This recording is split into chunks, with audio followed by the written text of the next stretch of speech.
A wealthy CEO buys a charity wedding package on a dare, thinking it'll be a quick good news headline. But when the recipient steps forward at the small town center, he freezes. Because the woman is the one from his past he thought he'd lost. Now he's stuck between saving his company's deal and fixing the harm his firm once caused the town that raised her son. Secrets from a buried corporate memo and a reporter's questions threaten to ruin everything, and the woman he hurt refuses to be a charity photo op. Can a man with power and money truly atone? And will the town forgive him in time to keep the community and the woman he loves? The Grand Meridian Hotel's crystal chandeliers cast a warm glow across the ballroom, their light dancing off sequined gowns and polished cufflinks. Noah Blackwell adjusted his bow tie, more out of habit than necessity, as he observed the crowd from his strategic position near the auction stage. His Italian leather shoes barely made a sound against the marble floor as he shifted his weight, fighting the urge to check his watch again. These charity events all blurred together after a while. The same faces, the same forced laughter, the same careful dance of wealth and influence. Tonight's gala was just another box to check, another move to appease his board's concerns about public image. Yet something about the warmth in the room tugged at him differently tonight. A waiter passed with a tray of champagne, and Noah accepted a glass more for something to do with his hands than any real desire to drink.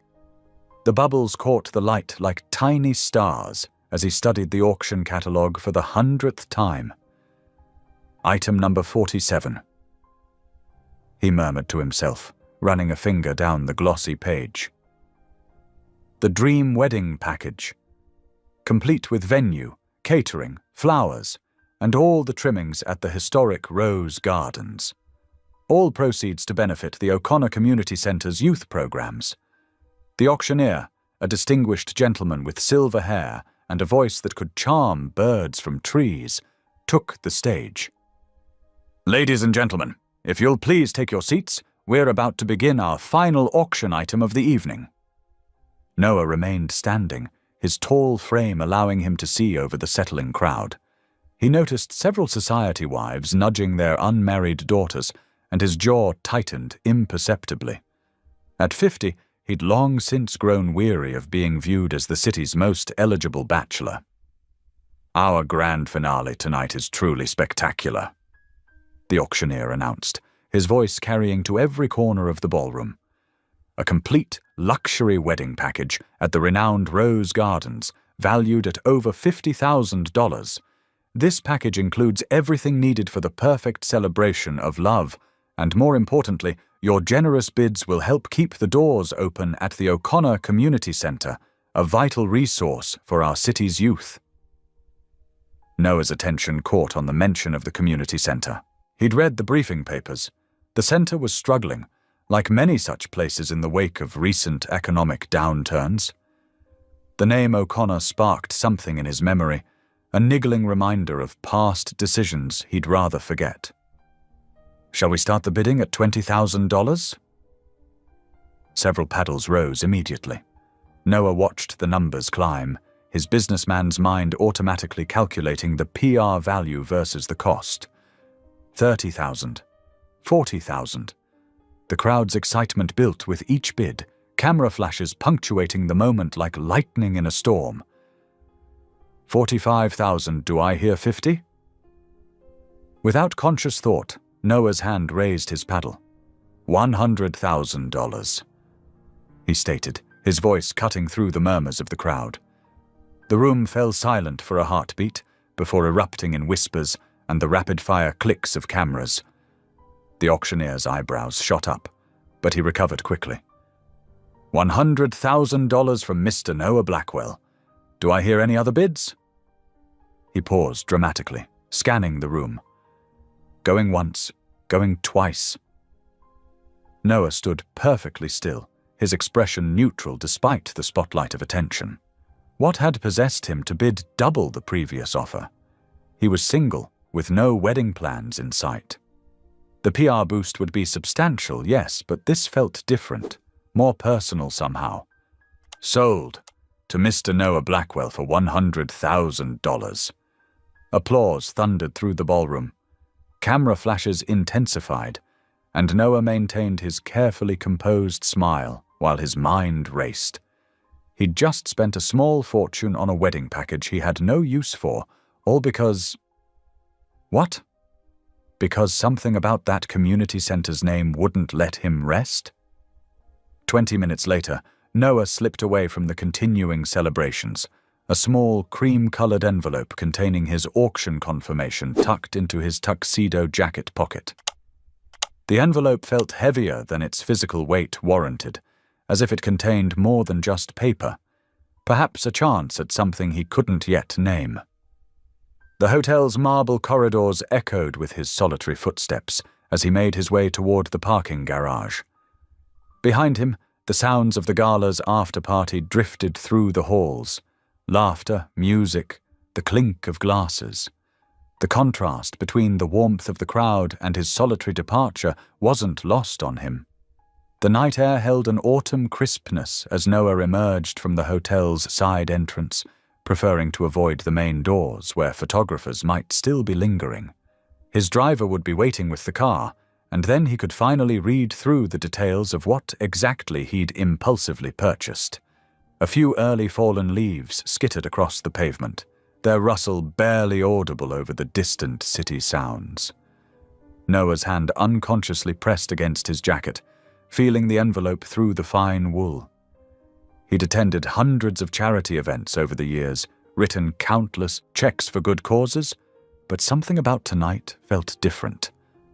This wasn't just another tax write-off or PR move. He'd bought more than a headline this time, though he wasn't quite ready to examine why. The city lights blurred past the car window as Noah's driver navigated the late-night streets toward his penthouse.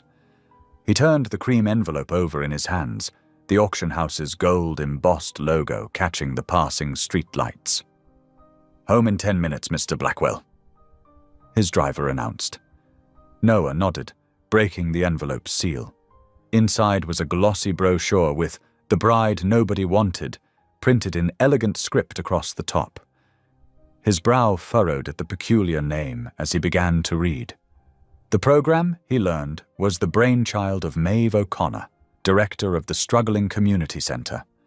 Local matriarchs nominated deserving women who'd faced hardship, single mothers putting themselves through school, widows rebuilding their lives, women who'd overcome addiction or abuse. The chosen recipient would receive not just the wedding package, but a whole community's support in starting fresh. "Practical," Noah murmured, already seeing the corporate angles. His company's charitable foundation could expand this model to other communities. The PR would be excellent.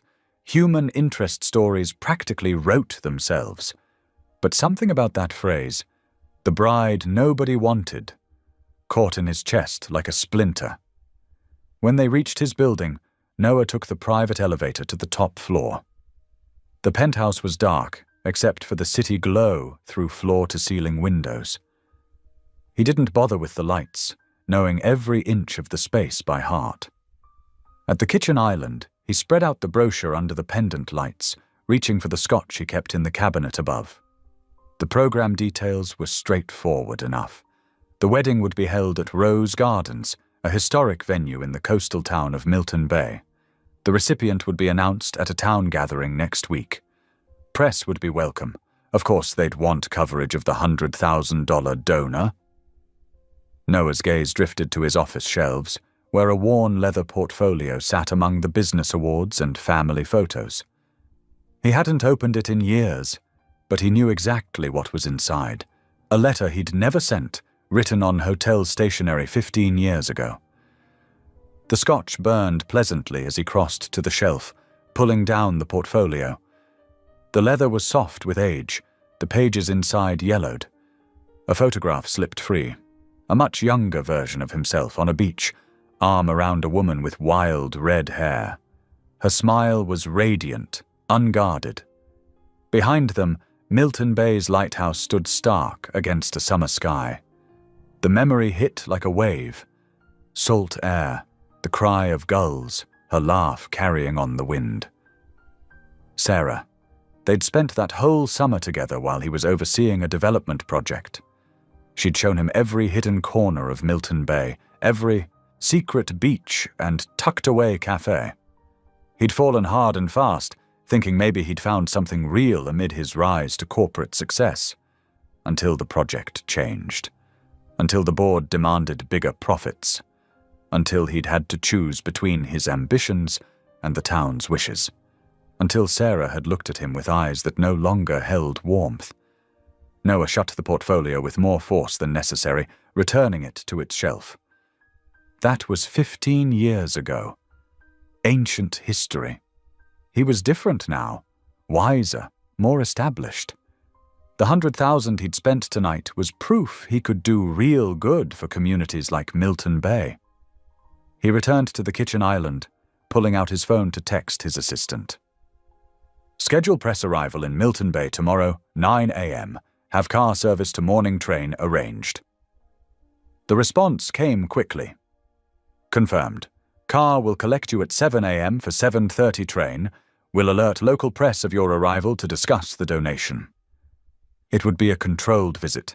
Shake some hands, meet the recipient, get photos for the press release. In and out. No need to linger in a town full of old ghosts. Noah poured another finger of scotch, scanning the brochure again. The program's mission statement caught his eye.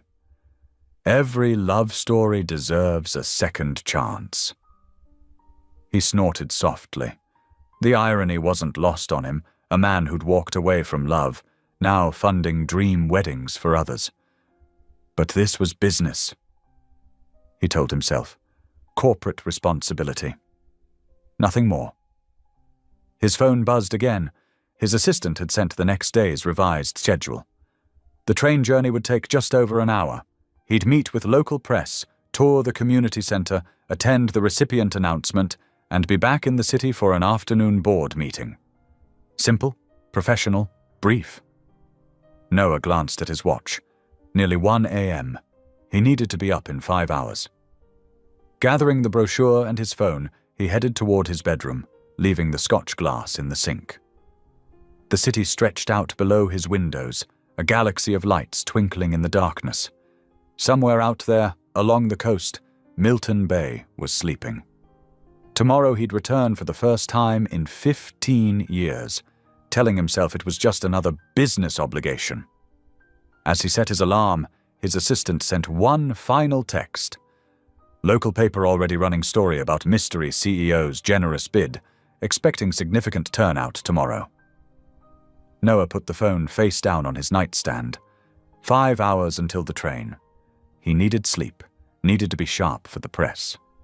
But as he lay in the dark, he couldn't shake the echo of that phrase, the bride nobody wanted, or the memory of red hair flying in a summer breeze. The morning sun streamed through the shop windows, casting golden light across mason jars filled with dahlias and late-season roses. Lily Selina Hart breathed in deeply, savoring the mix of floral perfume and salty air drifting in from the bay. At 6:30, Milton Bay was just beginning to stir. She adjusted her apron and checked her watch. Still time to finish these arrangements before dropping Sammy at school. Her fingers moved swiftly, weaving together burgundy dahlias and cream roses, adding sprigs of eucalyptus for texture. The weekend market was her busiest time, and she needed everything perfect. "Mom, have you seen my science folder?" Sammy's voice carried down from their apartment above the shop. "Check the kitchen table, honey," she called back, smiling at the sound of his footsteps thundering overhead. At 8 years old, Sammy never seemed to walk anywhere. Always running. Always in a hurry. The bell above the shop door chimed, and Maeve O'Connor stepped in, carrying 2 paper cups of coffee from the cafe next door. "You're here early," Lily said, accepting the offered cup gratefully. "Had to catch you before your morning rush." Maeve settled onto the wooden stool behind the counter, pulling an envelope from her bag. And before you could think up more excuses. Lily's hand stilled over the flowers. She knew that envelope, the community center's letterhead, was unmistakable. Maeve, just read it, dear. Maeve's tone was gentle but firm, the kind of voice that had guided generations of Milton Bay residents through tough decisions. Upstairs, Sammy's footsteps thundered again. "Found it. 5 minutes, sweetie," Lily called back, then turned to Maeve. "I told you I can't accept charity. The center needs that wedding package more than I do. The center needs you to accept it." Maeve pushed the envelope closer. "Read the nomination letter, please." Lily wiped her hands on her apron and opened the envelope, recognizing Maeve's neat handwriting. "The Bride Nobody Wanted program asks us to nominate someone who deserves a second chance at joy. I nominate Lily Selina Hart, who has given everything to our community while asking nothing in return. Single mother to Sammy, small business owner, volunteer coordinator for our center's youth programs, Lily embodies the spirit of Milton Bay. When others left during hard times, she stayed, building a life of dignity and purpose. The wedding package would not only honor her resilience, but would directly benefit our community center through the associated publicity and donations." Lily set the letter down, her throat tight. "Maeve, I appreciate this, but— Mom, I'm ready!" Sammy bounded down the shop stairs, backpack bouncing. His face lit up. "Hi, Miss Maeve." "Good morning, sunshine." Maeve ruffled his hair. "Ready for that science test?" "Yep, Mom helped me study all about ecosystems last night." Lily gathered her keys and purse, grateful for the interruption. "We need to head out now, Maeve. We can talk about this later." "The presentation is at 3, Maeve said, standing. "The donor will be there. Big city CEO who bought the package at auction. Press, too." Lily's stomach tightened. "Press? Just local papers." Maeve's eyes softened. "Lily, think what this could mean for the center, for Sammy's after-school programs. We need this kind of attention to keep our doors open." Sammy looked between them, curiosity bright in his eyes. "What presentation?" "Nothing decided yet, honey." Lily squeezed his shoulder. "Car time. You've got that test to ace." After dropping Sammy at school, Lily returned to find Maeve still in the shop, arranging stems in buckets. The morning sun had climbed higher, warming the wooden floors and making the ribbon spools shimmer. "You know I hate being in the spotlight," Lily said quietly, picking up her pruning shears. "I know." Maeve moved to help her sort roses. "But sometimes we do hard things for the greater good. The center needs this, Lily. We're barely keeping the youth programs running." Lily thought of Sammy's art classes at the center, the safe space it provided for working parents' kids. She thought of the leaking roof, the outdated computers, the heating bill they struggled to pay each winter. It would just be a small presentation. Maeve continued. "Simple announcement, few photos. The donor makes his appearance, we get some good press, and the center benefits." Lily's hands moved automatically, stripping thorns from roses. "No big spectacle?" "Promise, just a quiet gathering at the center. I'll need you to make up something simple. Seasonal flowers for the announcement table." The morning light caught the silver in Maeve's hair, reminding Lily how long this woman had been fighting to keep the center's doors open. How many children, including Sammy, had found safety and purpose within those walls. "All right," Lily said softly. "For the center. For Sammy." Maeve's smile was warm as sunrise. 3 o'clock. I'll handle everything else." Through the morning, Lily filled orders and prepared for the weekend market. Her mind kept drifting to the presentation. A simple arrangement, she decided. Autumn dahlias, garden roses, maybe some local wildflowers. Nothing too showy. By noon, she had 3 buckets of fresh-cut flowers ready. The nomination letter sat on her counter, Maeve's words echoing, "Deserves a second chance at joy." Joy felt like a foreign concept some days. She'd built a life here, a good one, centered on Sammy and her shop and the community. But joy, that belonged to a younger version of herself, one who still believed in summer romances and happy endings. The shop bell chimed as another customer entered. Lily straightened her apron and pushed away thoughts of the afternoon ahead. She had orders to fill, flowers to arrange, a business to run. The presentation was hours away, and there was work to be done. She glanced at her watch, just past noon. 3 hours until everything changed, though she didn't know it yet. The community center's main room held the warmth of countless gatherings, despite its worn edges. Afternoon light filtered through dusty windows, catching the faded youth art show banner that had hung since spring. Mismatched folding, chairs lined up in neat rows, their metal frames showing spots of rust. Near the back wall, an ancient coffee urn gurgled, its familiar scent mixing with the mustiness of old books from the reading corner. Danny Ruiz worked efficiently, setting out more chairs as people began arriving. He'd already done his best to spruce things up, patched a crack in the wall, replaced a few burnt-out bulbs, but the center's age showed through like laugh lines on a beloved face. "Need any help?" Maeve asked, straightening a stack of programs. "Almost done." Danny adjusted the last row. "Though that heating vent's making that rattle again." "Add it to the list." Maeve sighed, touching the wall with familiar affection. The room filled gradually with familiar faces. Mrs. Peterson from the library settled in front, her silver hair precisely arranged. The Martinez sisters, who taught weekend art classes, whispered together near the coffee station. A few curious neighbors drifted in, drawn by the unusual presence of news cameras being set up. Lily arrived early, placing her flower arrangement on the presentation table. She'd chosen deep orange dahlias, burgundy garden roses, and sprays of local goldenrod, autumn colors that complemented the center's faded warmth. Her hands shook slightly as she adjusted the stems, but her face remained composed. "Beautiful work," Maeve murmured, squeezing her shoulder. At precisely 3 o'clock, a sleek black car pulled up outside.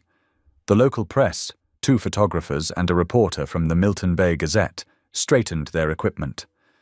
Noah Blackwell entered with measured steps, followed by an assistant and what appeared to be a PR representative. His tailored charcoal suit and polished Oxford shoes seemed to absorb the fluorescent lighting differently than the worn linoleum floor. Danny caught Lily's eye and raised an eyebrow. She gave a small shrug in response, both of them noting the contrast between the visitors' cultured presence and their familiar, shabby space. Maeve stepped forward to greet Noah, her practical blazer and comfortable shoes marking her as the center's steady guardian. "Mr. Blackwell, welcome to Milton Bay Community Center. We're so grateful for your support." Noah's handshake was professional, his smile camera-ready. "The pleasure's mine, Miss O'Connor. Your program's reputation is impressive." The cameras clicked as they exchanged pleasantries. Lily stayed near the back, half hidden behind her flower arrangement, watching the practiced choreography of a public relations moment unfold. Maeve guided everyone to their seats, then took her place at the podium. Really just a music stand they'd dressed up with a cloth. "Good afternoon, everyone. We're here today to celebrate something special." Her voice carried warmth and authority as she explained the dream wedding package and its significance to the center. Noah sat in the front row, his posture perfect, occasionally nodding at appropriate moments.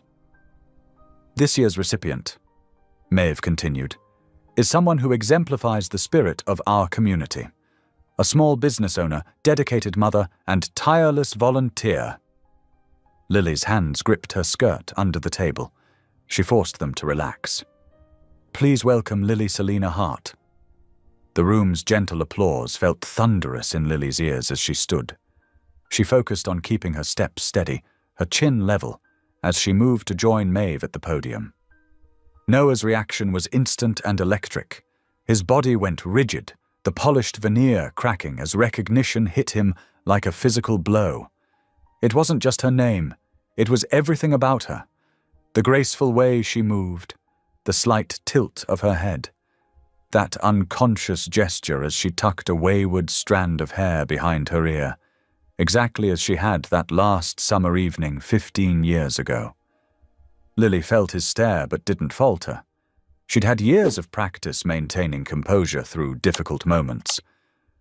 If her fingers trembled slightly as she accepted the envelope from Maeve, only those who knew her best would notice. "Thank you," she said into the microphone, her voice steady. "I'm honored to accept this generous gift on behalf of the center. The programs here have meant so much to my son and many other children in our community." The cameras flashed. Lily stood straight, enduring the attention, reminding herself why she'd agreed to this. For the center. For Sammy. For Maeve. "Ms. Hart, could we get a photo with you and Mr. Blackwell?" The Gazette reporter called out. Maeve glanced between them, something shifting in her expression. But before she could intervene, Noah was already standing, moving toward the podium with mechanical precision. They stood side by side, not touching, maintaining professional smiles as the cameras clicked. But the space between them crackled with unspoken history. Noah's cologne, expensive, subtle, brought back memories of salt air and summer stars. Lily's presence beside him made Noah's carefully constructed world feel suddenly hollow. Their eyes met briefly as the photos ended. In that moment, 15 years compressed into a heartbeat. Lily saw flashes of a younger Noah, laughing on a beach, making promises neither of them had kept. Noah saw the girl who'd taught him about simple joys before ambition and family expectations had pulled him away. The connection broke as quickly as it formed. Lily stepped back, nodding politely to the cameras. Noah retreated to his previous position, his face a mask of professional interest. The presentation concluded with Maeve's closing remarks about the center's upcoming needs. People began standing, moving toward the coffee and cookies set out on a side table. The normal rhythm of community life reasserted itself. Mrs. Peterson discussing library funding with the Martinez sisters, Danny making notes about that rattling heating vent. By 4:15, the cameras were packed away, and the crowd was thinning. Lily gathered, her purse, thinking of the wedding bouquet waiting to be finished at her shop. She had orders to complete, a business to run. She couldn't afford to let old memories derail her careful routines. But as she left through the side door, she felt Noah's gaze following her, heavy with questions neither of them was ready to ask. The community center quieted as volunteers stacked the folding chairs. Noah found Maeve in the back room, surrounded by handmade quilts hanging from clotheslines, a makeshift art gallery of community craftsmanship. A small brass plaque caught his eye. "In memory of those who built this place with love." "Mr. Blackwell," Maeve said, not looking up from her paperwork. "I wondered when you'd come asking." He settled into a worn armchair, its cushions molded by years of similar conversations. "I need to understand something, Ms. O'Connor." "Maeve," she corrected, finally meeting his gaze. "And I suspect you understand more than you're letting on." The evening light filtered through the quilts, creating patterns across the linoleum floor. Noah loosened his tie, a rare gesture of informality. "Tell me about Lily." Maeve's eyes narrowed, assessing him. "She came back to us about 8 years ago, single, pregnant, and holding her head high despite everything. Opened that flower shop with nothing but determination and a borrowed greenhouse." Noah's fingers tightened on the armrest. The father. Not in the picture. Maeve's tone carried a warning. Sammy's got all the family he needs right here. The room felt suddenly warmer, closer. Noah shifted in his seat. The town supported her. We take care of our own. Maeve sorted through some donation receipts, her movements deliberate.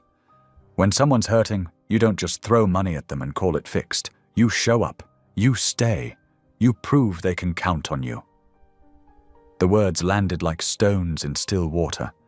Noah stared at his reflection in the window, seeing instead a younger version of himself making different choices.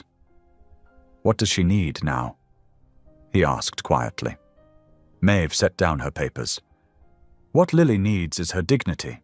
She's not a charity case or a PR opportunity. She's a mother who works 60-hour weeks to keep her son in art classes and soccer. She's the one who delivers free bouquets to the nursing home every Sunday. Maeve paused, choosing her words carefully. She's someone who deserves more than grand gestures. Across town, Lily was locking up her shop, Evening Blooms. The bell chimed one last time as she checked the register and straightened the ribbon display. Tomorrow's orders were prepped in the cooler, 3 sympathy arrangements, a birthday bouquet, and Mrs. Davidson's weekly roses. "Mom," Sammy called from the back room where he'd been doing homework. "Can we have tomato soup tonight? With grilled cheese?" Lily smiled, gathering her keys. "Yes, please." He packed up his books, careful with the new backpack she'd saved 3 months to buy him. Their evening routine unfolded in their small apartment above the shop. Soup warming on the stove, multiplication tables reviewed between bites, Sammy's excited chatter about his science project. Lily listened, adding encouraging comments while mentally calculating next week's inventory orders. "Can you read me another chapter?" Sammy asked as she tucked him in, his dark hair still damp from his bath. "1 chapter." Lily agreed, settling beside him with their worn copy of Bridge to Terabithia. Her voice softened as she read, painting pictures of friendship and courage. Outside, Noah stood in the shadow of an oak tree, watching the warm light from Sammy's window. He'd followed at a distance after leaving the center, drawn by an impulse he couldn't name. The sight of Lily's silhouette moving past the window, her head bent close to her son's, made his chest ache. He should go up, explain, apologize. The words sat heavy in his throat. "I'm sorry, I was young, I was afraid, I chose wrong." But watching this peaceful scene, this life she'd built without him, Noah felt the weight of his shame. Any interruption now would be selfish, another disruption she didn't ask for. His presence would only reopen old wounds. The hotel room felt sterile after the warmth of the center and the glimpse of Lily's home.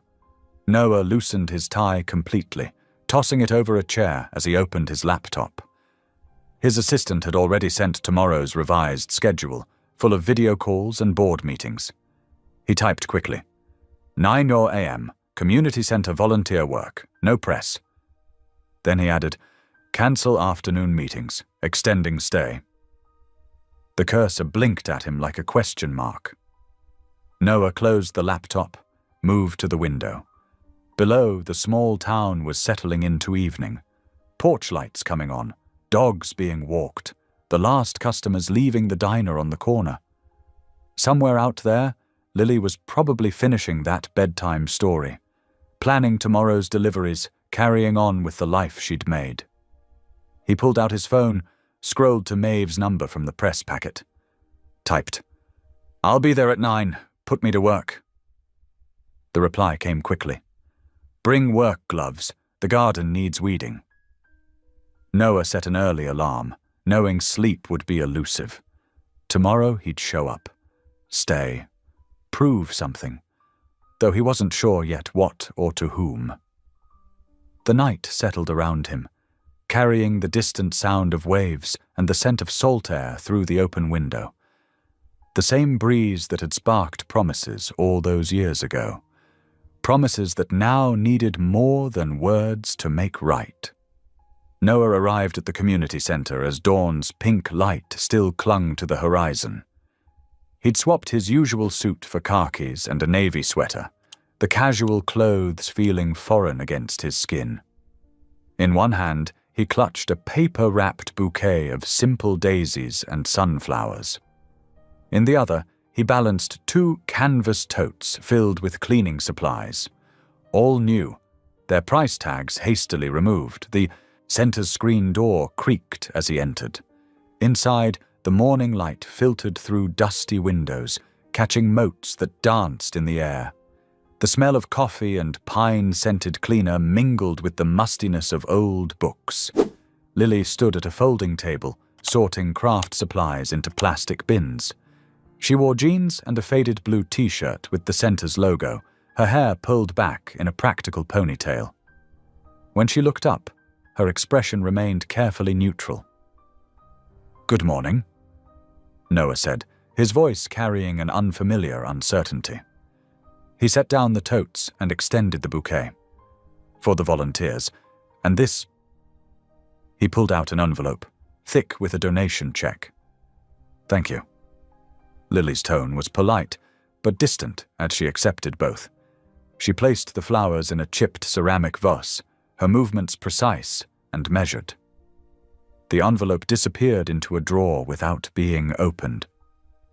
Noah shifted his weight, hands suddenly empty and useless. "The center looks the same," Lily supplied, a hint of challenge in her voice.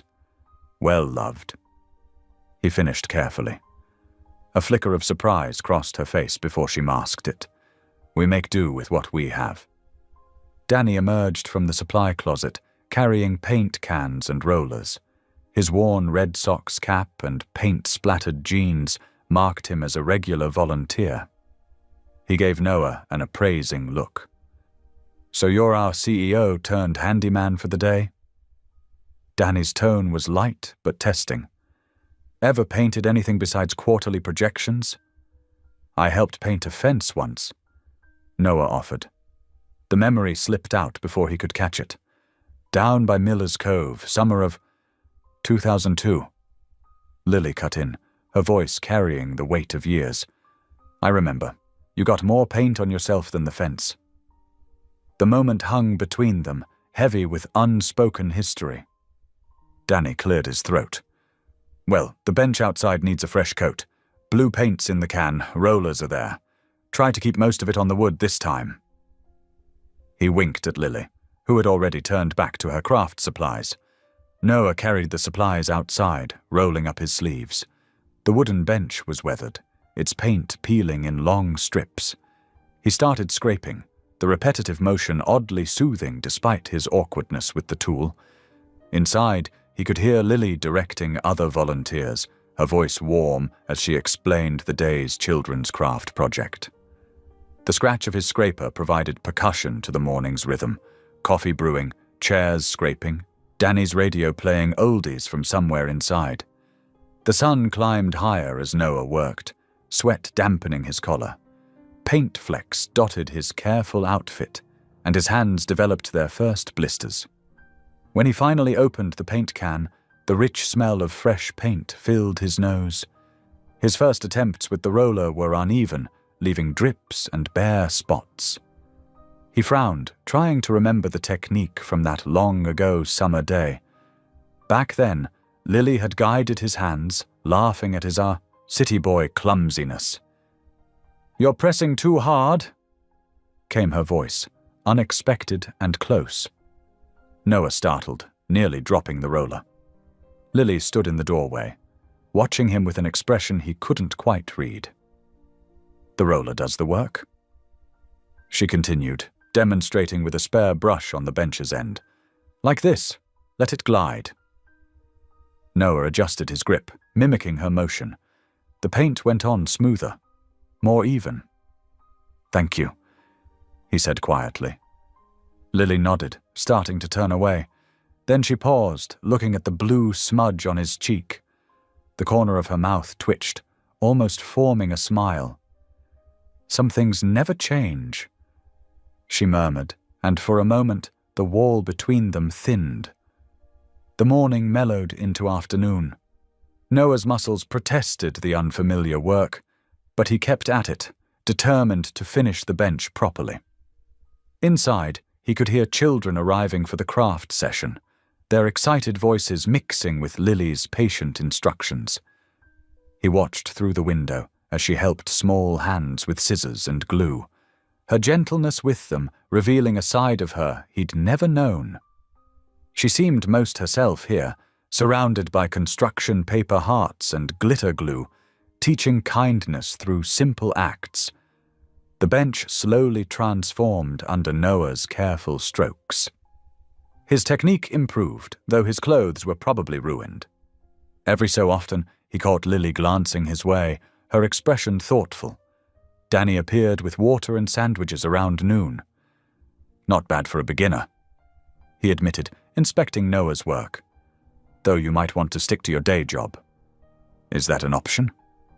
Noah asked wryly, accepting the water with grateful hands. "Depends," Danny said, his casual tone carrying weight. "On why you're really here." Before Noah could respond, Lily appeared in the doorway again. "I need to leave at 3:30 for school pickup," she announced to Danny, deliberately not looking at Noah. But as she turned to go back inside, he saw it again. That ghost of a smile, sparked by the sight of his paint-spattered attempt at humble labor. The afternoon light softened, and Noah kept working, letting the rhythm of the roller and the distant sounds of children's laughter fill the spaces where words used to be. Each stroke felt like a small act of penance, a beginning of something he wasn't yet sure how to name. The afternoon light slanted through the community center's windows as Noah helped Danny hang fundraising posters. His suit jacket lay discarded, sleeves rolled to his elbows, tie loosened, looking less like a CEO with each passing hour. "Higher on the left," Danny directed, squinting at the banner. "These seasonal fundraisers keep our lights on." Noah paused, an idea forming. What if we set up an online donation portal, something simple, linked to social media? Maeve appeared in the doorway, her eyes sharp with interest. "You know about such things?" "I could have it running by dinner," Noah offered. "Small scale, transparent. The community controls the funds." Maeve studied him, then nodded. "Do it, but no corporate branding. This stays grassroots." The afternoon program began, filling the center with children's voices. Sammy burst in, backpack bouncing, making a beeline for the reading corner. Noah watched as the boy settled cross-legged with a book about dinosaurs. "That's his favorite spot," Lily said quietly, appearing beside Noah. "He comes straight here after school while I finish at the shop." Noah hesitated, then moved toward the reading area. "Mind if I join you?" he asked Sammy. The boy looked up, curious. "Do you know about velociraptors?" "Not much," Noah admitted, sitting down. "But I'd like to learn." Sammy's face lit up. "They're pack hunters, and really smart, like in this picture." He scooted closer, showing Noah the illustration. For the next hour, Noah listened as Sammy explained dinosaur facts, asking questions that made the boy beam. They moved from books to drawing, Sammy teaching Noah how to sketch a proper T-Rex. Lily watched from the craft table, something complicated moving across her face. The scene before her, Noah's patient attention, Sammy's eager sharing, stirred memories she'd tried to forget. A flash came unbidden. A warm summer night, salt air and carnival lights from the pier. She and Noah, barely 20, sharing cotton candy and impossible dreams. "We'll see the world," he'd promised, his fingers linked with hers. "Build something amazing together." The memory stung with the sweetness of what could have been.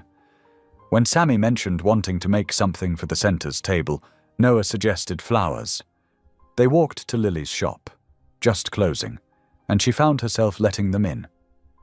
Sammy proudly showed Noah how to choose blooms, mimicking his mother's careful handling.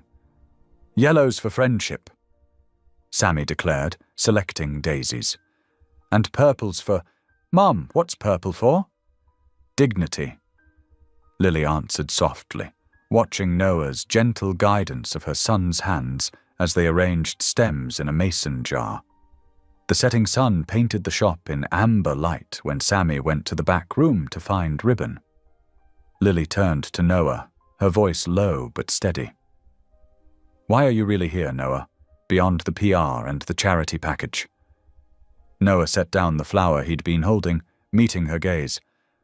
"I told myself it was business," he began, then stopped, running a hand through his hair, a gesture so familiar it made her heart catch. "But seeing you yesterday, I've carried what happened for 15 years. The choices I made, what they cost you, cost this town. And now I want to make amends, not just write checks or generate headlines, real amends." His voice roughened. "I know it might be too late." Lily touched a daisy petal, considering. "Words are easy, Noah. This town needs actions, not promises." "I know." He hesitated. "Let me keep volunteering. Twice a week, I'll help however I can. The children's program could use another reader," she said finally. "Sammy's group meets Tuesdays and Thursdays. I'll be here." Sammy returned with purple ribbon, proudly showing his choice.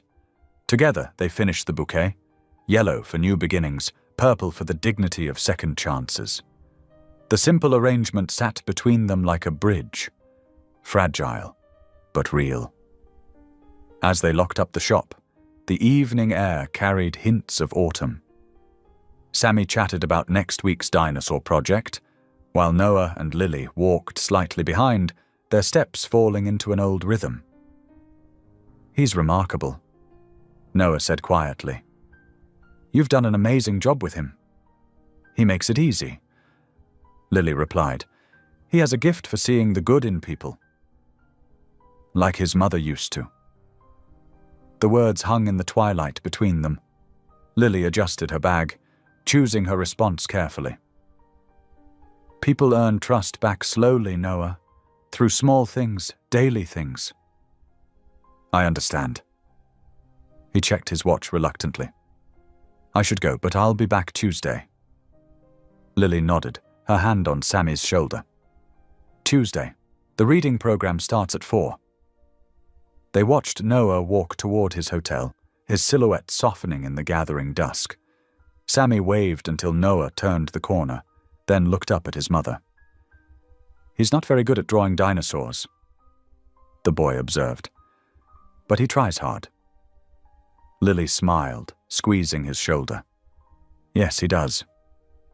The walk home was quiet, filled with the sound of crickets and distant waves.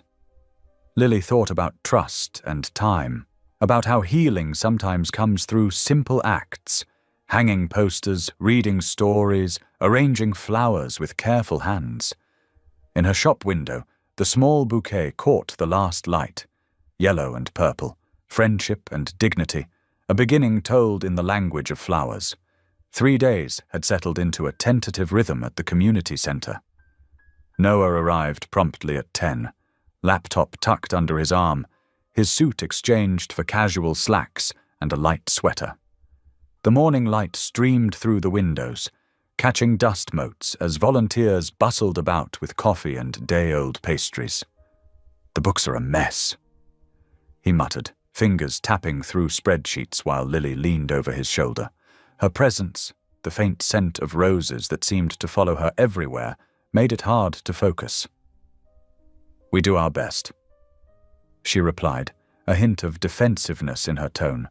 "Not everyone has an MBA from Harvard." Noah glanced up, catching the mix of challenge and humor in her eyes. "Sorry, I meant these numbers could work harder for you. Look here."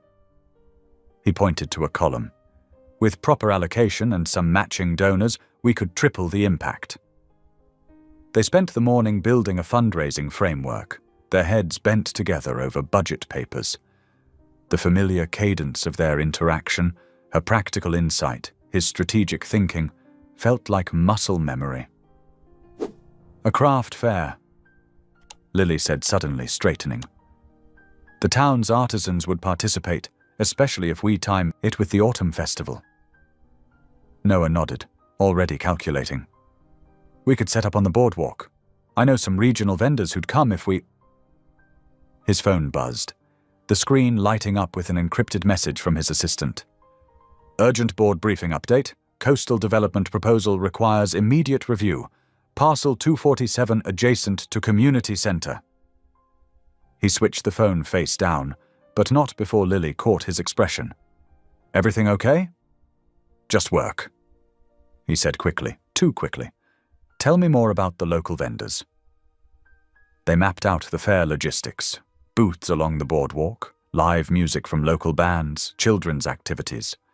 Lily's expertise with the community complemented Noah's business acumen, though tensions flared occasionally. We can't charge that much for booth space, Lily insisted when Noah suggested premium rates. These are our neighbors, not corporations. But if we… Noah stopped, recognizing the steel in her voice. You're right. We'll adjust. By afternoon, they had a workable plan. Noah watched Lily coordinate with volunteers, her quiet authority drawing people in. She'd always had that gift, making others feel heard, valued. During a lull, they found themselves alone in the supply room, sorting through craft materials. The small space felt intimate, crowded with shared history. I've been meaning to tell you, Noah said, his voice low. About that night on Miller's Cliff. Lily's hand stilled on a box of markers. Noah, please, I need to say this. He set down the construction paper he'd been holding. I made the wrong choice that night. When you said the development project would hurt the town, I didn't listen. I chose ambition over us, over what was right. You chose your father's approval. Lily corrected gently. I remember your words exactly. This is my chance to prove myself. I remember you standing there in the moonlight, telling me the project would destroy local businesses. Noah's voice roughened. You were right. The mall complex failed within 2 years. But by then I was already pregnant with Sammy, trying to keep my parents' flower shop alive. Lily met his gaze steadily. While you were climbing the corporate ladder in Boston. The truth of it hung between them, sharp and necessary. I didn't know about Sammy then. Noah said quietly. If I had, would it have changed anything? Noah considered this, remembering his younger self's burning ambition. I want to say yes, but I was different then. Harder, more certain I knew best. Lily nodded, understanding in her eyes. We both were young, but I lost more than a boyfriend that night, Noah. I lost trust in promises, in grand gestures. And now? He gestured to the fundraising plans spread across the table. Now. Lily picked up a bright yellow marker, turning it in her hands. Now I believe in small actions, daily choices. Those mean more than any promise. The afternoon sun slanted through the supply room window, painting everything in warm light. Outside, they could hear Sammy's voice mixing with other children's laughter from the after-school program. 4 days until the fundraiser, Lily said, returning to practical matters. We'll need to start setup Friday night. I'll be here, Noah promised, then caught himself. If you want. Lily's smile was small but real. Yes, the heavy lifting will go faster with help. They emerged from the supply room to find Maeve directing volunteers, her silver hair catching the light. She gave them a knowing look, but said nothing, handing them both clipboards with vendor applications.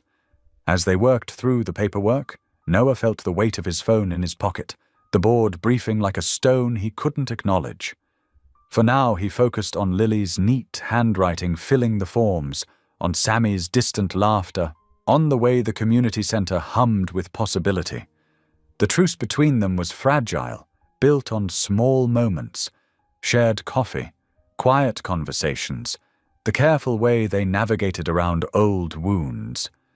But it was real, rooted in the present rather than promises. When evening came, they had a solid plan for Saturday's fair. Local artists were already calling to reserve spaces, and Maeve had arranged for the high school band to perform. One day at a time, Lily said as they packed up, echoing words that had become their unspoken agreement. Noah nodded, watching her gather her things. In the soft evening light, she looked both familiar and new. The girl he'd loved, the woman he'd wronged, and someone else entirely. Stronger, more grounded, real in a way his memories couldn't capture. Saturday's fair loomed ahead, a test of their careful collaboration. For now, they had spreadsheets and vendor lists, practical tasks that built trust in small increments, like stones placed one by one across a stream. The autumn sun warmed the community center's lawn, where colorful canopies dotted the grass like a patchwork quilt. Children darted between stalls, selling homemade pies, jams, and local crafts. The high school band had set up near the oak tree, their acoustic guitars and tambourines adding a gentle backdrop to the cheerful chaos. Noah stood at his donation station, a neat table with a laptop displaying real-time matching contributions. He'd kept his promise. For every dollar raised, Blackwell Industries would match it. Watching the numbers climb brought a satisfaction he hadn't expected. "Mr. Blackwell." Sammy waved from the face-painting booth, his cheeks decorated with orange and black stripes. "Look, I'm a tiger." Noah grinned, giving the boy a thumbs up. Nearby, Lily arranged fresh flowers at her stall, her movements precise and practiced. She'd been up since dawn, preparing bouquets that now perfumed the air with late-season roses and chrysanthemums. "The turnout's remarkable," Maeve said, appearing at Noah's elbow with a cup of coffee. She handed it to him, her eyes twinkling. "Though I suspect having a CEO manning the donation table helped spread the word." "The town did this?" Noah replied, accepting the coffee. "I just provided some infrastructure." Danny Ruiz passed by with a tray of his mother's empanadas, the pastries still steaming. "These are selling faster than we can make them," he reported cheerfully. "Mrs. O'Connor, we might need more dough." Maeve hurried off to help, leaving Noah to process another wave of donations. He'd simplified the system, making it easy for people to contribute via phone or card. The running total displayed prominently, $15,227 and climbing. Around 3 o'clock, a woman with a press badge approached his table. "Sarah Chen, Coast County Register." She introduced herself, notebook in hand. "Mind if I ask a few questions about the fundraiser?" Noah nodded, maintaining his professional smile. "Of course. It's unusual to see a CEO of your stature at a small-town event like this." Sarah observed, pen poised. "What brought Blackwell Industries to our corner of the coast?" "Community investment is a core value," Noah answered smoothly. "When we heard about Maeve O'Connor's work here, we wanted to help." Sarah's questions continued, each one slightly more probing than the last. She asked about local development, past corporate initiatives, the town's economic history. Noah kept his responses measured and positive, but something in her tone made him uneasy. The afternoon wore on. Children played ring toss with Danny, their laughter mixing with the band's folk music. Lily sold the last of her bouquets, tucking the money into an envelope for the center's fund. At the pie auction, Mrs. Peterson's famous apple crumble sparked a bidding war that had everyone laughing. Noah won it with an outrageous bid, then immediately donated it to the children's after-school program, earning appreciative chuckles from the crowd. Sammy found him later, tiger face slightly smudged, clutching a sticky candy apple. "Mom says you're staying at the inn tonight," he said, eyes bright with curiosity. "Will you read me a story tomorrow? The one about the dinosaur?" "If your mum says it's okay," Noah replied, ruffling the boy's hair. As dusk approached, the crowd thinned. Volunteers began breaking down tables while the band played their final songs. Noah helped fold chairs, noting how natural it felt now, this physical work, this community involvement. His phone buzzed in his pocket. The screen showed Marcus Chen's name, his head of legal affairs. Noah stepped away from the cleanup, finding a quiet spot behind the center. "Marcus, what couldn't wait until Monday?" The lawyer's voice was clipped.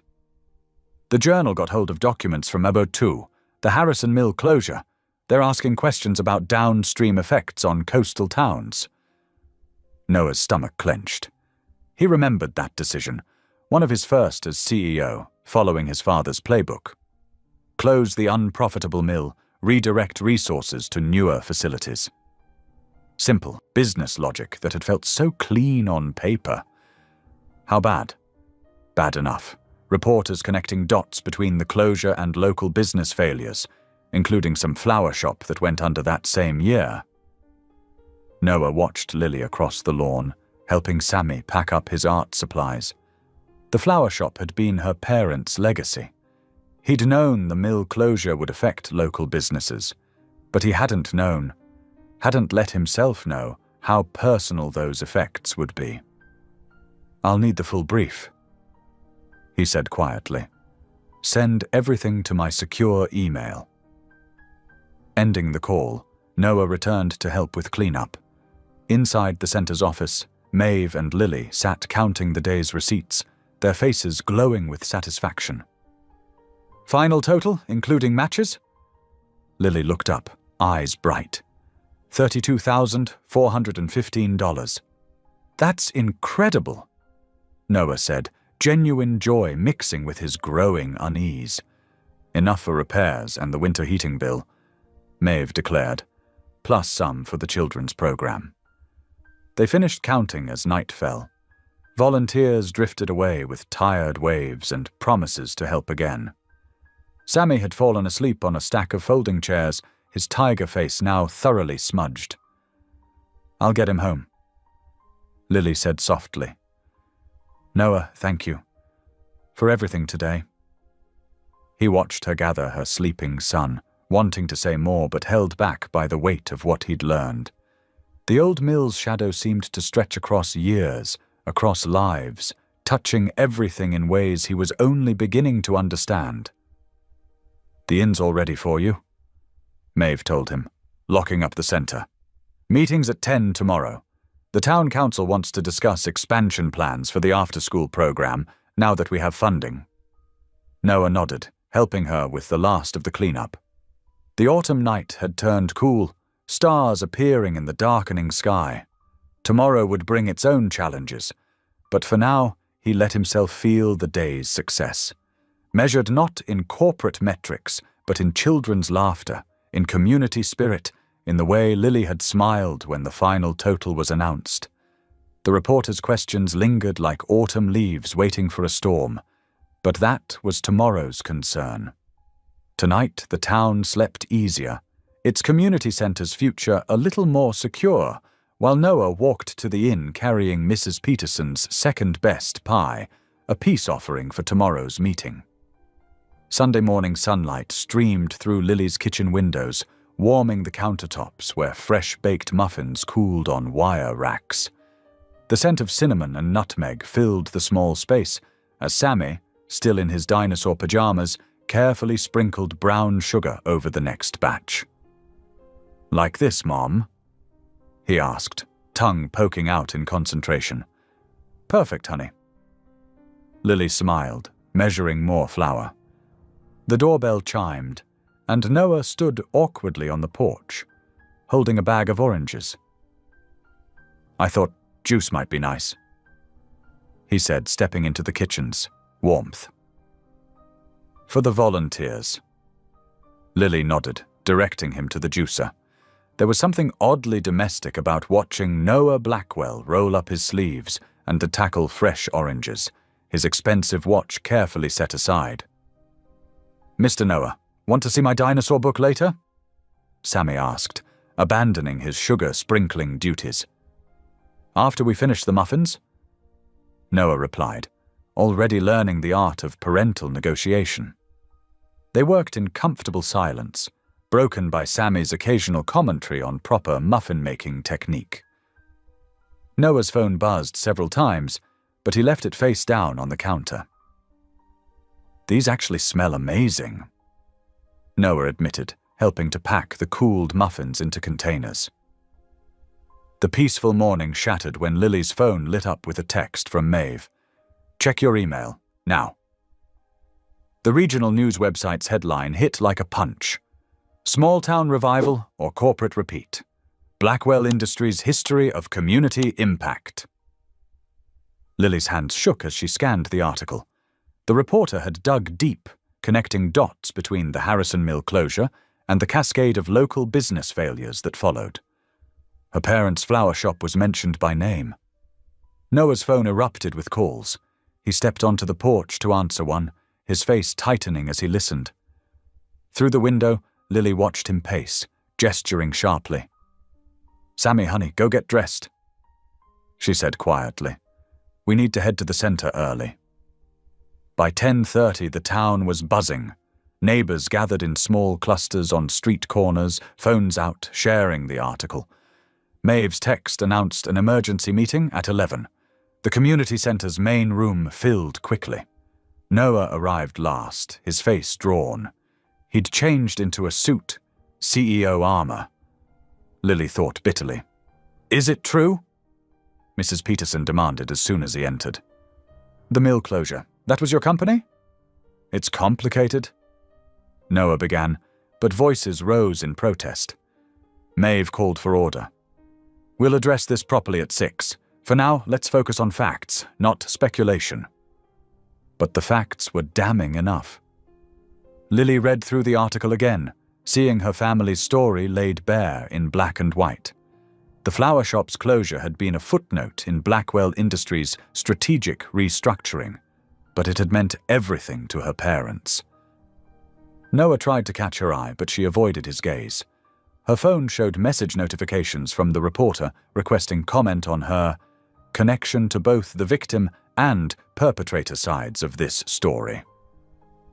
The morning crawled by in a haze of hurt and anger.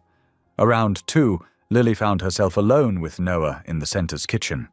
He was making coffee, such a normal thing in such an abnormal moment. "Lily, I need to explain," he started. "Did you know?" She interrupted. "When you came here, did you know about my parents' shop?" Noah's hesitation was answer enough. "I learned recently," he admitted.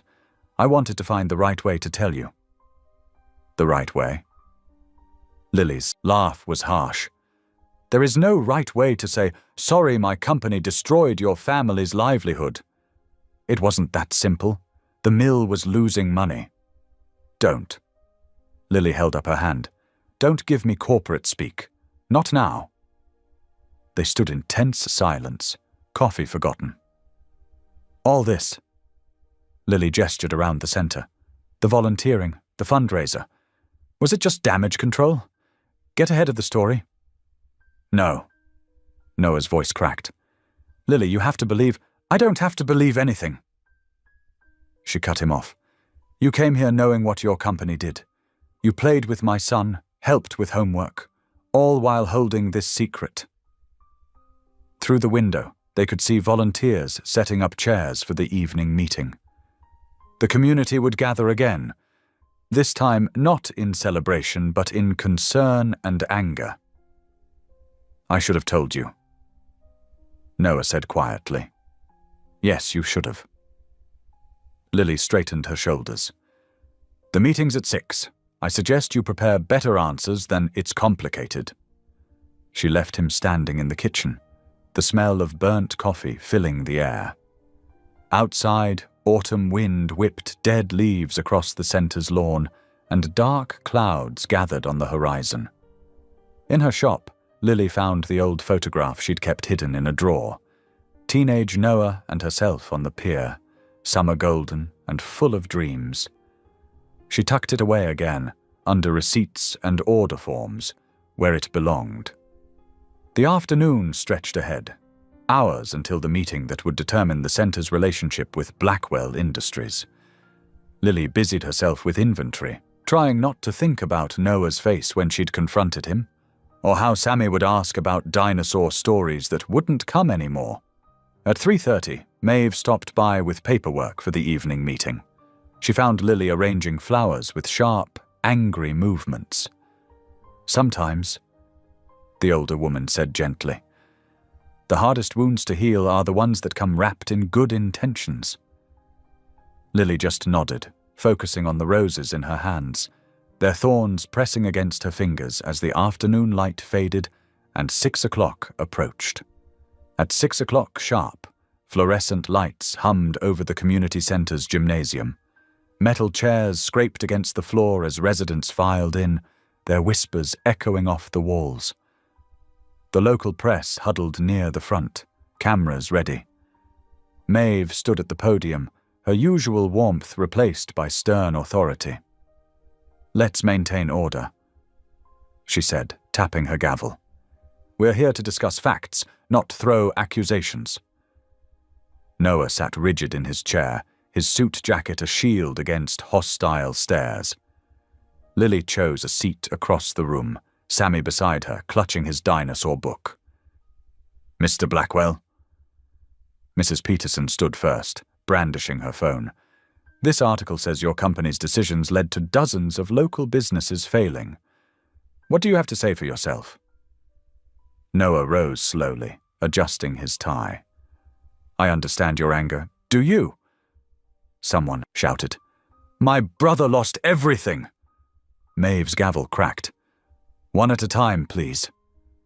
Noah cleared his throat. "I wasn't CEO when those decisions were made. I inherited—" "But you benefited," Danny Ruiz interrupted, standing. "While our families struggled, your stock prices soared." More voices joined in, years of resentment bubbling over. Noah's composure cracked slightly, his hands gripping the chair in front of him. "Please." He tried again. "I'm here to help, to make amends." "With what?" Someone called. "A publicity stunt wedding package?" Lily watched Noah's face fall, saw the genuine hurt there. Part of her wanted to defend him, the man who'd spent hours helping Sammy with homework, who'd painted benches without complaint. But then old Mr. Jenkins shuffled forward, holding a yellowed newspaper clipping. "Remember this?" His hand shook as he read. "Blackwell Industries announces strategic restructuring." That's what they called it when they closed the factory. My grandson still can't find work here. The clipping passed through the crowd, reaching Lily. There, in stark black and white, was the story of her parents' flower shop, just one casualty in a long list of businesses that failed after the closure. "My father worked 60 hours a week," she found herself saying, standing slowly. The room hushed. He built that shop from nothing. When the factory closed, all his regular customers left town. Within a year, we lost everything. Noah turned to her, his face pale. "Lily, No." Her voice stayed steady. "I believed you were here to help. I let my son get attached to you. But this—" She held up the article. "This is who you really are. Your company's actions destroyed lives, and now you're using us for good PR." "That's not true," Noah protested. "The donation, the fundraiser, those were real." "Were they?" Lily met his eyes. "Or were they damage control before this story broke?" The silence hung heavy. Camera shutters clicked. "I cannot accept charity from Blackwell Industries," Lily announced clearly. "Not now, knowing what I know." Murmurs of approval rippled through the crowd. Noah stood frozen, his carefully constructed world of redemption crumbling. Maeve stepped in. "Perhaps we should take a brief recess." "No need," Noah said quietly. "I understand." He gathered his coat, dignity barely intact. "I'll look into these matters personally. You have my word." "Your word." Someone laughed harshly. "Like the word your company gave before the closure?" Noah walked out, shoulders straight but steps hurried. Through the window, Lily watched him cross the parking lot, disappearing into the growing darkness. The meeting continued, but the energy had shifted. People shared more stories of hardship, of dreams destroyed by corporate decisions made in far-off boardrooms. Lily listened, her heart heavy with old and new pain. Sammy tugged her sleeve. "Is Mr. Noah not coming back?" "I don't know, honey," she whispered, pulling him close. Later, as volunteers stacked chairs, Maeve found Lily sorting through donation records. "He's staying at the inn," Maeve said quietly. "Called to extend his reservation. Says he wants to investigate the company records himself." Lily nodded stiffly, focusing on the papers. "You know," Maeve continued, "sometimes the hardest thing is seeing both sides clearly, the past and the present, the hurt and the healing.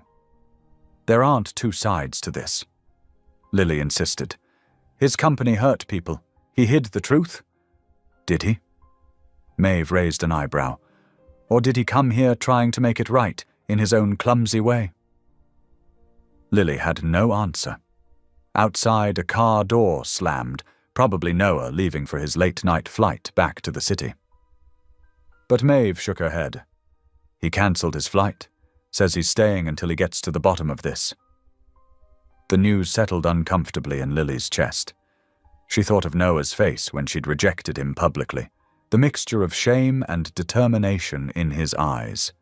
In the quiet gym, under flickering fluorescent lights, Lily gathered her things. Sammy's dinosaur book lay forgotten on a chair, the one where Noah usually sat during story time. She picked it up, running her fingers over the worn cover. The town's anger was justified, the pain real.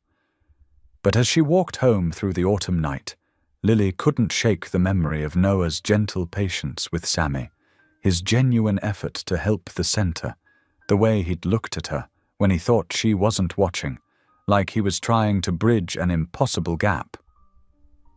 At home, she found the donation envelope from Blackwell Industries still on her counter. Tomorrow, she'd have to return it, make the rejection official. But tonight, she let herself remember the man who'd painted benches and read stories, who'd seemed so different from the corporate giant whose name had haunted her family's past. Noah sat alone in his inn-room, the desk lamp casting shadows across scattered papers. His laptop screen glowed with spreadsheets, while his phone buzzed with ignored messages from the board. It was 2 a.m., and he hadn't slept since the meeting. "Access granted," flashed across his screen. His legal contact had come through, providing entry to Blackwell Industries' archived records. Noah's fingers trembled slightly as he typed in the password. He scrolled through years of corporate minutes, searching for the factory closure decision. The room felt too small, too quiet. He loosened his tie, pushed up his sleeves, and kept reading. There, meeting minutes from March 2013. His own name jumped out at him. Committee Chair, Noah Blackwell. The language was sterile, corporate. Strategic realignment of manufacturing assets. Cost-benefit analysis indicates projected savings of... But between the lines lay the truth. He'd been 38 then, eager to prove himself worthy of the Blackwell name. The company had been hemorrhaging money, and the board wanted decisive action. He'd studied the numbers, listened to consultants, and made what seemed like the only logical choice. Noah pulled up employee records. 217 workers. Not just numbers now, names filled his screen. Johnson, Martinez, Peterson. Hart, Lily's father's flower shop, appeared in a list of indirect impact assessments. Jesus, he whispered, rubbing his eyes. He found the original proposal in his email archives. His younger self had written confidently about necessary market adjustments and shareholder value. The words made him sick now. A deeper search revealed more. The factory closure had triggered a cascade. Small businesses failed, property values plummeted, young families moved away. The community centre, Maeve's pride and joy, had nearly closed twice. Dawn crept in through the window as Noah discovered something else. Recent emails between current board members and Costa Development Group. Plans for luxury condos where the old factory stood. The same developer eyeing the land near the community centre. History repeating itself. He muttered. Noah opened a new document and began to type. To the residents of Port Haven. He backspaced. Too formal. I owe you the truth. He wrote instead. 10 years ago I chaired the committee that closed the factory. I was young, ambitious, and wrong. The decision was mine, and the consequences were devastating. He detailed the closure's impact, naming specific businesses and families affected. No corporate speak, no hedging, just facts and responsibility. Then he outlined his proposal. A trust fund for affected families. Seed money for small business revival. Legal protection for the community centre's land. His personal shares in the company as collateral. The sun was fully up when he finished. His eyes burned, his back ached, but the statement felt right. Honest. He printed it, along with supporting documents showing his personal stake in making amends. Noah checked his watch. 9:47 a.m. He had just enough time to shower and change before heading to the centre. The board would hate this. He'd probably lose his position. But looking at Lily's father's name in those records, remembering her face last night, he knew it was the only choice. He gathered the papers carefully, tucking them into his briefcase. A text from his assistant warned of serious board concerns and PR disaster potential. He turned off his phone. In the bathroom mirror, Noah looked at himself. Really looked. Grey threads in his hair, lines around his eyes, the weight of decisions past and present in his expression. He thought of younger Noah, so sure of his path. Of Lily's father, losing everything he'd built. Of Sammy, who deserved to grow up in a town that still had hope. He straightened his tie. No power suit today, just simple business casual. The statement felt heavy in his briefcase as he headed downstairs. Martha, the inn's owner, offered him coffee. Rough night? She asked, noting his exhausted face. Long overdue research, he replied, accepting the cup gratefully. You know, Martha said, wiping the counter. My Henry always said the measure of a man isn't in never making mistakes. It's in what he does to fix them. Noah nodded, thinking of the statement waiting in his briefcase. Your Henry was wise. He lost his job at that factory. Martha added quietly. But he never lost his belief in doing right. The coffee suddenly tasted bitter. Noah set it down, reaching for his wallet. On the house. Martha waved him off. Just do right by them this time.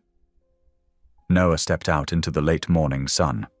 The community centre was 6 blocks away. He could see its worn brick facade from here, the children's drawings in the windows, the small garden Lily tended. His phone buzzed again in his pocket. Probably the board's lawyers now, sensing trouble. He left it unanswered and started walking, rehearsing the words he'd written in his head. Not for PR, not for image restoration, but for the truth they all deserved. A young boy rode past on a bicycle, about Sammy's age. The sight made Noah's chest tighten. He thought of all the other children who'd left town after the closure, of futures altered by decisions made in boardrooms far away. The morning was quiet, most shops just opening. He passed the space where Lily's father's flower shop had been, now a discount store.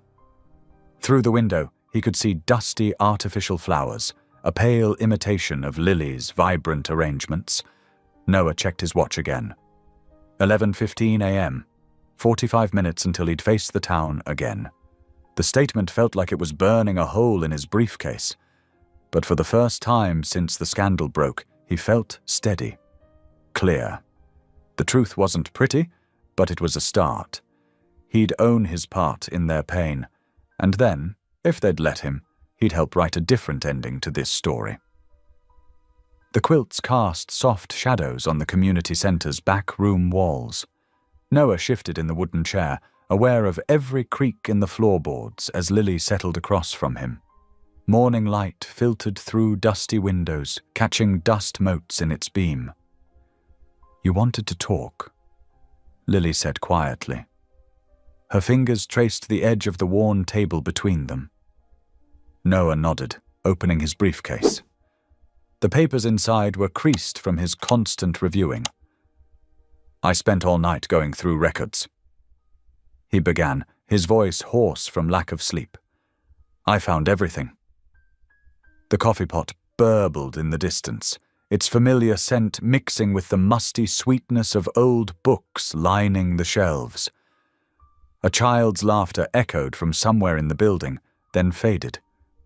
10 years ago, Noah continued, spreading documents across the table. "I chaired the committee that closed the factory. I was 38, newly promoted, eager to prove myself." He met her eyes. "I made the wrong choice." Lily's face remained carefully neutral, but her hands had stilled on the table's edge. The decision was presented as necessary for corporate survival. Numbers, projections, market analysis. He pushed forward a yellowed memo. "My signature is there, authorizing the closure." "I remember that day," Lily said, her voice tight. "The whistle didn't sound that afternoon. People just walked out, carrying boxes." Noah swallowed hard. "I've prepared a statement." He lifted a printed page, the words he'd labored over all night. Not for PR, for truth. He read slowly, acknowledging his role in the committee, detailing the impact on local families. His voice caught when he reached the statistics. 200 jobs lost, 38 businesses closed within a year, 63 families relocated. Lily stood abruptly, walking to a filing cabinet. She returned with a manila envelope, worn at the edges.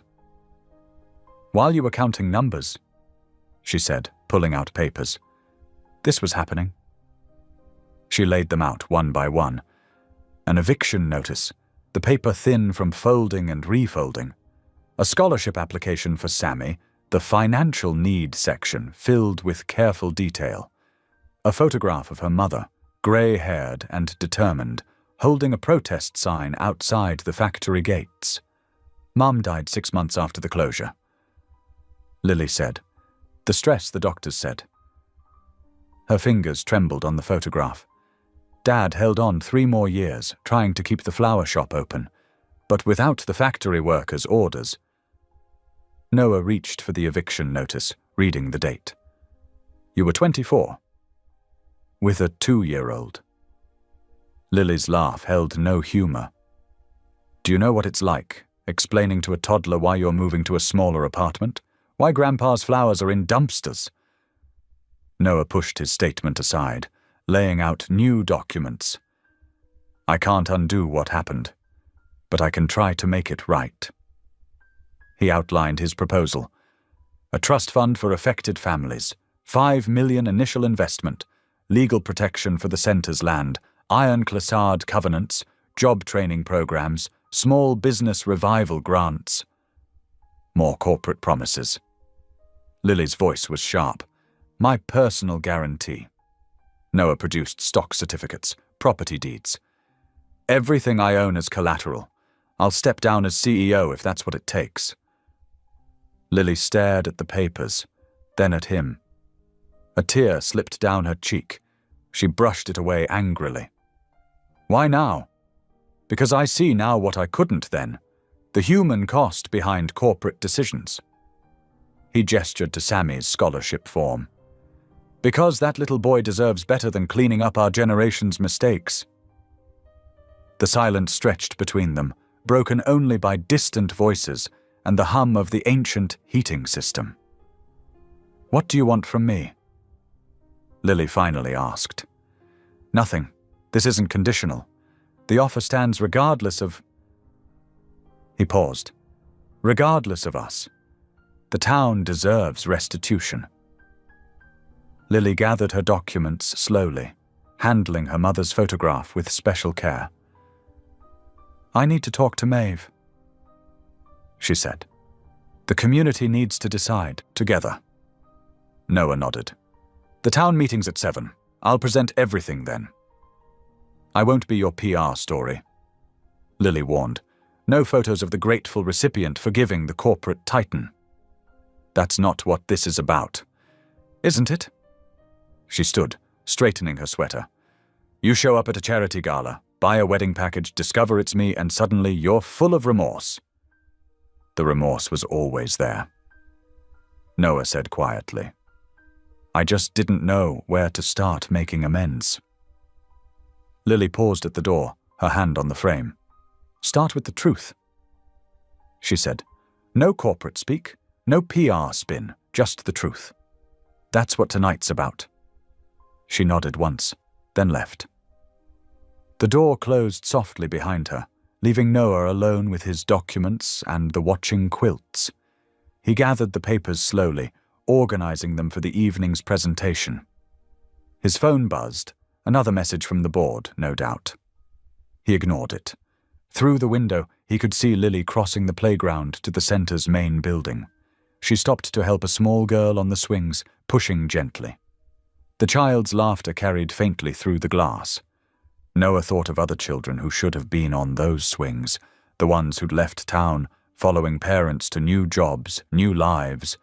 His decisions had scattered them like leaves in autumn. The coffee smell had faded, leaving only dust and old books. Noah stood, his joints stiff from sitting. 7 hours until the meeting. 7 hours to find the right words to offer more than money, to offer genuine hope for healing. Behind him, the quilts hung silent, generations of stories stitched into their patterns. He touched one gently. A wedding ring design, he realized. The irony wasn't lost on him. He gathered his briefcase, straightened his tie, and headed for the door. The truth waited to be told. The community center's gymnasium buzzed with tension. Metal folding chairs creaked under the weight of what seemed like the entire town. Local reporters huddled near the walls, notebooks ready. The fluorescent lights cast harsh shadows across worried faces. Noah stood at the podium, his hands steady despite his racing heart. His statement lay before him, printed on cream letterhead. No corporate logo, just plain text. Lily sat in the front row, her posture rigid, expression carefully neutral. Beside her, Maeve's face held the stern patience of a judge. Thank you for coming, Noah began, his voice cutting through the murmurs. I'm here to address the article about Blackwell Industries' role in this community's hardships. But more importantly, I'm here to admit my personal responsibility. A ripple of whispers swept through the crowd. In the back, a corporate lawyer half rose, but Noah waved him down. 10 years ago, I chaired the committee that approved the factory closure. The decision was presented as necessary for corporate survival. The numbers made sense on paper. He paused, meeting Lily's eyes briefly. What didn't show in those spreadsheets were the human costs, the lost jobs, the broken families, the dreams deferred. Pretty words don't pay bills. Someone called out. Maeve rapped her gavel. Let him finish. Noah lifted a thick folder. These aren't just words. This is a legally binding proposal for restitution. He outlined the details. A $5 million trust fund for affected families, ironclad covenants protecting the community center's land from development, job training programs, small business revival grants. From the second row, Evelyn Blake, Blackwell Industries' PR director, stood abruptly. Mr. Blackwell hasn't consulted the board about these commitments. They're not officially. They're backed by my personal assets. Noah cut in. My shares, my properties, everything I own as collateral. And if the town deems it necessary, I'll step down as CEO. The gymnasium erupted in shocked conversation. Reporters' cameras clicked rapidly. The board won't allow... Evelyn started. The board doesn't have a choice. Noah said firmly. This isn't about corporate approval. This is about personal accountability. Danny Ruiz, the center's maintenance manager, raised his hand. How do we know this isn't just damage control? Fair question. Noah set aside his prepared statement. When I bought that wedding package at the gala, I thought I was solving a PR problem. Coming here, seeing this community, seeing the real impact of decisions I made from a boardroom, changed everything. He gestured to the worn gymnasium walls. This center represents everything corporate decisions ignored. Community, dignity, human connection. The least I can do is ensure it survives and thrives. An elderly woman stood slowly. My grandson had to leave town after the closure. His whole future gone. The trust fund includes college scholarships. Noah responded. For any affected family's children or grandchildren. No time limit. Questions flew. About implementation, oversight, guarantees. Noah answered each one, referring to specific legal clauses. The documents circulated through the crowd, page after page of binding commitments. Evelyn made one last attempt. The shareholders will understand that ethical business means facing consequences. Noah interrupted. Or they can find another CEO. A low murmur of approval rippled through the room. Maeve studied Noah over her reading glasses, then turned to the assembly. I move we form a committee to review and implement these proposals. Community members, legal experts, affected families. I'll second that, Danny called out. All in favor? Maeve asked. Hands rose steadily across the room. Motion carries, she declared. Committee members to be nominated by next week's meeting. People began standing, forming small clusters of discussion. Noah gathered his papers, aware of eyes still watching him. A few townspeople approached cautiously, offering tentative handshakes. My father worked that assembly line for 30 years. One man said gruffly, This won't bring those jobs back, but it's something. It's a start. Noah agreed quietly. More came forward. A former union representative, a retired teacher, a young mother who'd been a teenager during the closure. Each had a story, a memory, a cautious hope. Lily waited by the gymnasium door as the crowd thinned. Noah approached her slowly, his briefcase heavy with promises. Actions, not words? She said simply. He nodded. I'd like to stay in town. Start the work immediately. The inn has monthly rates, she replied. It wasn't acceptance, but it wasn't rejection either. Outside, the autumn evening had turned cool. Stars pricked through the darkening sky, and somewhere in the distance, a dog barked. Normal sounds of a small town settling into night. Noah watched Lily walk toward her car, where Sammy waited with a babysitter. The boy waved, and after a moment's hesitation, Noah waved back. His phone buzzed, likely the board's reaction to his announcement. He silenced it without looking. Tomorrow would bring its own battles, shareholder concerns, legal challenges, the complex work of turning promises into reality. But tonight, standing in the parking lot of a small town community center, Noah felt lighter than he had in years. The truth had weight, but lies had been heavier. A few residents lingered, talking in low voices. Someone had brought coffee in a thermos, and the smell drifted across the cooling air. From inside the gymnasium came the scrape of folding chairs being put away. Danny and his volunteers already preparing for tomorrow's activities. Noah took a deep breath of the salt-tinged air.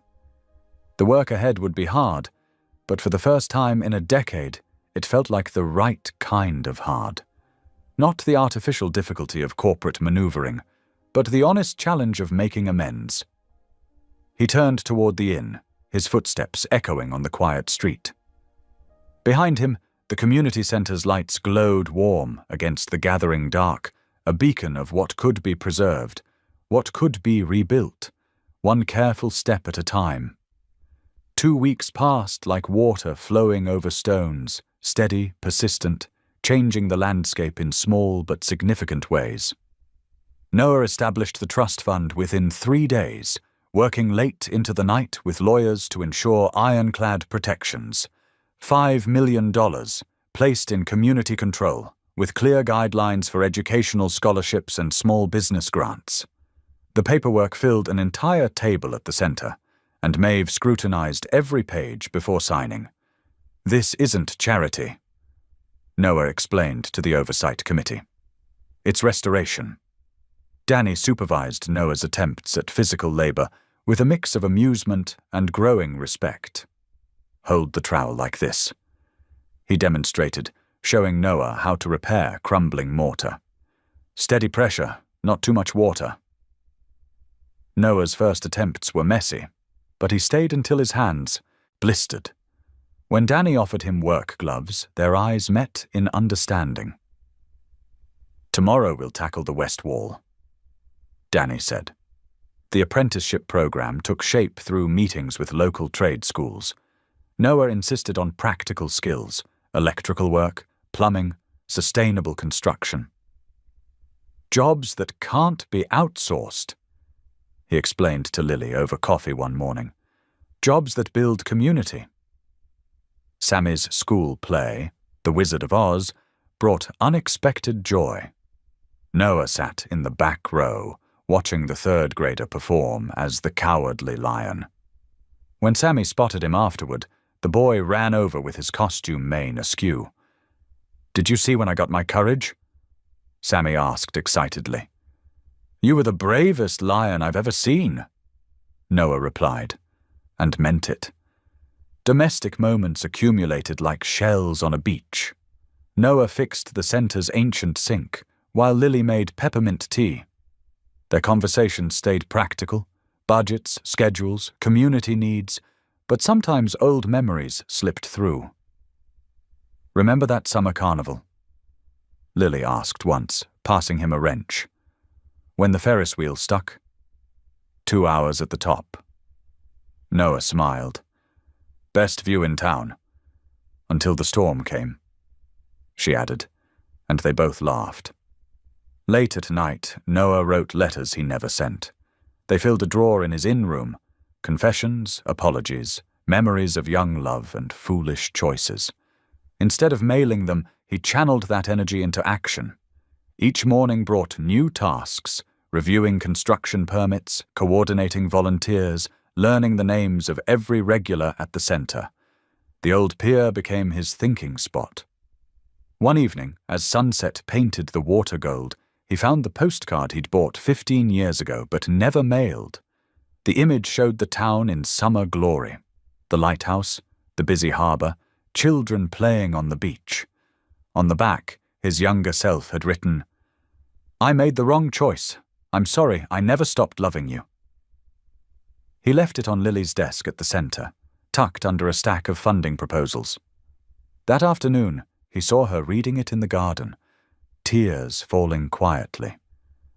She didn't mention it, but the next day she brought him coffee without being asked. The center's reopening celebration filled the gymnasium with laughter and hope. Children played tag between the newly painted walls, while parents admired the restored murals. The kitchen served Maeve's famous apple cake, and Danny's band played soft folk music. Lily's speech was brief but powerful. "Communities aren't built on grand gestures," she said, standing at the podium.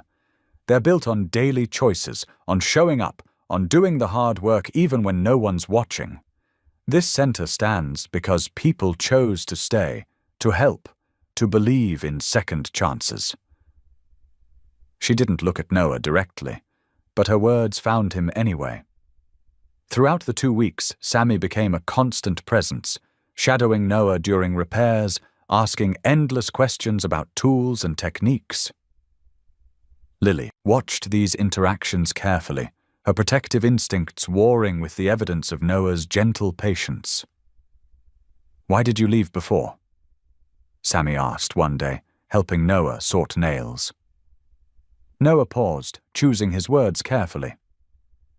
"Sometimes grown-ups make mistakes because they're scared of the right choice." "Are you still scared?" "No," Noah answered. "Now I'm scared of making the wrong choice again." The trust's legal covenants included protection for the center's land and the surrounding block. Noah added a clause requiring any future development to include affordable housing and community spaces. When he showed Lily the final document, she traced the words with her finger. "This protects Sammy's future," she said quietly. "Thank you." Small victories accumulated. A new heating system installed, art supplies funded for after-school programs, a community garden planted behind the kitchen. Noah learned to measure progress in smiles, in casual greetings from former skeptics, in the way Maeve started saving him a morning muffin. At night, walking back to the inn, he'd pass Lily's flower shop.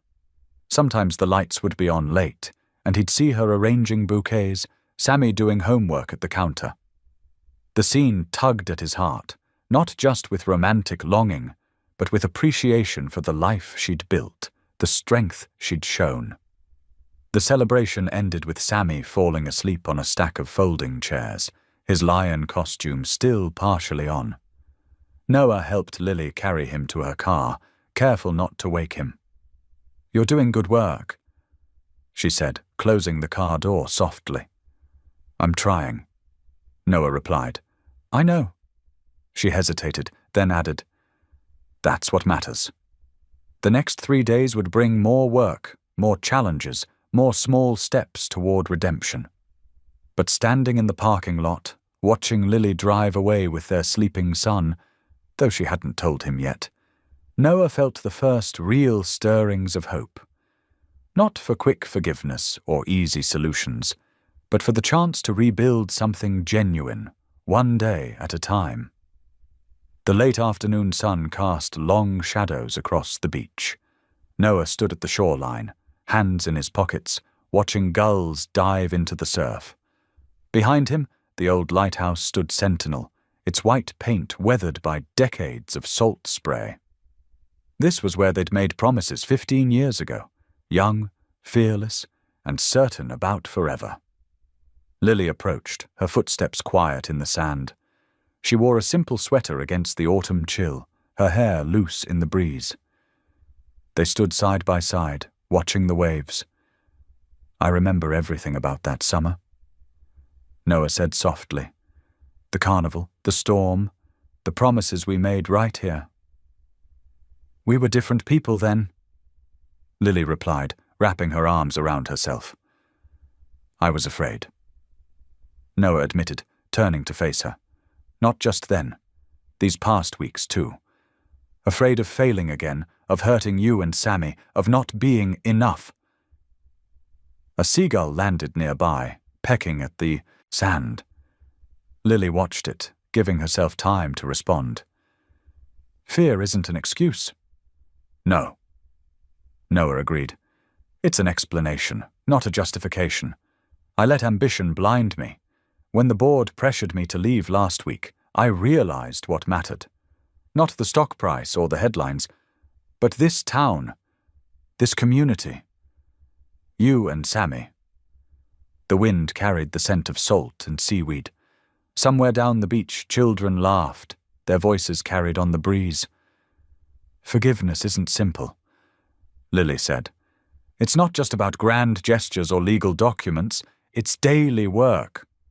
"I know. I'm ready for that work, Lily, not just with the center or the trust fund. With us, if you'll let me try." She turned to study his face. "What about Sammy? He's not a prop in your redemption story, Noah. He's my whole world. He's remarkable, Noah said softly. Smart, kind, curious. I want to be in his life, but I know I can't buy my way into being his father. That has to be earned, if it happens at all. He asks about you. Lily admitted. When you're not at the center, he notices. That terrifies me. Tell me what you need, Noah said. What would make you feel secure about his future? Lily took a deep breath. Time. Consistency. No rushed decisions or public spectacles. If we explore this, we do it slowly, with clear boundaries. And I want us to see a family counselor, all of us, including Sammy. He needs to have a voice in this too. The sun dipped lower, painting the waves in gold and rose. A small fishing boat chugged past, heading for harbor. The wedding package, Noah said carefully. I was thinking, not the big hotel event they planned, something smaller, more meaningful. Here, at the center, with the community. Only if and when we're ready. And Sammy? He'd be central to everything. Not just the ceremony, the whole process. His comfort, his adjustment, his happiness comes first. Lily picked up a smooth stone, turning it over in her hands. What about your work? The company? I've restructured my role. More remote work, fewer travels. I've bought a house in town. Not to pressure you, but to show I'm committed to being here. The corporate politics, the endless acquisitions, I'm done letting that drive my choices. You say that now, Lily said, but her voice held less doubt than before. Test me, Noah replied. Give me time to prove it. I'm not asking for immediate trust. I'm asking for a chance to earn it. They walked along the waterline, the wet sand firm beneath their feet. A hermit crab scuttled past, and Lily smiled, remembering how Sammy collected their shells. I need you to understand something, she said finally. If we do this, if we try, it's not about the past. We can't recreate what we had at 18. We need to build something new, something honest. Based on who we are now. Noah agreed. Partners, equals. Building a future that honors the community and puts Sammy first. The lighthouse beam swept across the darkening water. Lily stopped walking, facing Noah directly. Yes, she said simply. Yes? Yes to trying. Yes to counseling. Yes to taking it slow and doing it right. Not yes to forever, not yet. But yes to the possibility. Noah's smile was gentle, relieved. That's more than enough. Several weeks later, the community center glowed with lantern light. Maeve stood before the gathered town, her voice carrying clearly through the renovated space. Sammy, dressed in a neat suit, handed Noah a simple bouquet of wildflowers and roses from Lily's shop. The ceremony was brief, focused on community and family rather than spectacle. Their vows spoke of second chances, of choosing to stay, of building something lasting from the fragments of the past. When Lily and Noah kissed, the applause was genuine, not for a fairy tale ending, but for the honest work of redemption and the promise of new beginnings. As dusk settled over the town, the center's windows spilled warm light onto the garden where Noah and Lily danced slowly. Sammy weaved between the guests, collecting hugs and cookies. Maeve watched from her favorite chair, satisfaction in her eyes. The restored building stood as testament to what they'd built together. Not just repairs and fresh paint, but trust, accountability, and the careful foundation of a shared future. In the growing darkness, the lanterns glowed like stars brought down to earth, lighting the way forward.